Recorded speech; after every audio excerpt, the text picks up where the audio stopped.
ಒಂದೊಂದು ಇವತ್ತು ಅಸ್ಸಾಂನಲ್ಲಿ ಬಿಜೆಪಿ ಸರ್ಕಾರ ಗ್ಯಾರಂಟಿ ಘೋಷಣೆ ಮಾಡಿದೆ. ವೆಸ್ಟ್ ಬೆಂಗಾಲ್ ಅಲ್ಲಿ ಬಿಜೆಪಿಯ ಅಧಿನಾಯಕರೇ ಗ್ಯಾರಂಟಿಗಳನ್ನ ಘೋಷಣೆ ಮಾಡಿದ್ದಾರೆ. ದೆಹಲಿನಲ್ಲಿ ಗ್ಯಾರಂಟಿಗಳನ್ನ ಘೋಷಣೆ ಮಾಡಿದ್ದಾರೆ. ಮಹಾರಾಷ್ಟ್ರದಲ್ಲಿ ಗ್ಯಾರಂಟಿಗಳನ್ನ ಘೋಷಣೆ ಮಾಡಿದ್ದಾರೆ. ಯಾರು ಗ್ಯಾರಂಟಿಗಳ ಬಗ್ಗೆ ವಿರೋಧ ಮಾಡ್ತಾರೆ ಅವರ ನಾಯಕರು ಏನು ಬೇರೆ ರಾಜ್ಯಗಳಲ್ಲಿ ಅನುಷ್ಠಾನ ಮಾಡ್ತಾ ಇದಾರಲ್ಲ ಅದ್ರ ಬಗ್ಗೆ ಚಕಾರ ಎತ್ತೋದಿಲ್ಲ, ಬರೀ ಕರ್ನಾಟಕದ ಬಗ್ಗೆ ಚಕಾರ ಎತ್ತಾರೆ. ನೀವು ಅದನ್ನ ಬಹಳ ಪ್ರಮುಖವಾಗಿ ಗಮನಿಸಬೇಕು. ನಮ್ಮ ಚುನಾವಣೆ ಆದ್ಮೇಲೆ, ಕರ್ನಾಟಕದ ಚುನಾವಣೆ ಆದ್ಮೇಲೆ ಯಾವ್ಯಾವ ರಾಜ್ಯಗಳಲ್ಲಿ ಗ್ಯಾರಂಟಿಗಳು ಯಾವ್ಯಾವ ಪಕ್ಷದವರು ಘೋಷಣೆ ಮಾಡಿದ್ರು, ಕಾರಣ ಏನು.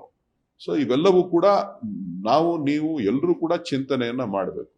ಅದರ ಲಾಭ ಇಲ್ಲ ಅಂತ ಅಂದ್ರೆ ಯಾಕೆ ಕೊಡ್ತಾ ಇದ್ರು ಬಿಜೆಪಿಯವರು. ಬಿಜೆಪಿ ರಾಜ್ಯಗಳೇ ಬಹುತೇಕ ರಾಷ್ಟ್ರದಲ್ಲಿ ಅತಿ ಹೆಚ್ಚು 22 ರಾಜ್ಯಗಳಲ್ಲಿ ಅಧಿಕಾರದಲ್ಲಿದೆ. ಕರ್ನಾಟಕದ ನಂತರದ ಎಲ್ಲ ಚುನಾವಣೆಗಳಲ್ಲಿ ಅವರು ಗ್ಯಾರಂಟಿಗಳನ್ನ ಘೋಷಣೆ ಮಾಡಿದ್ದಾರೆ.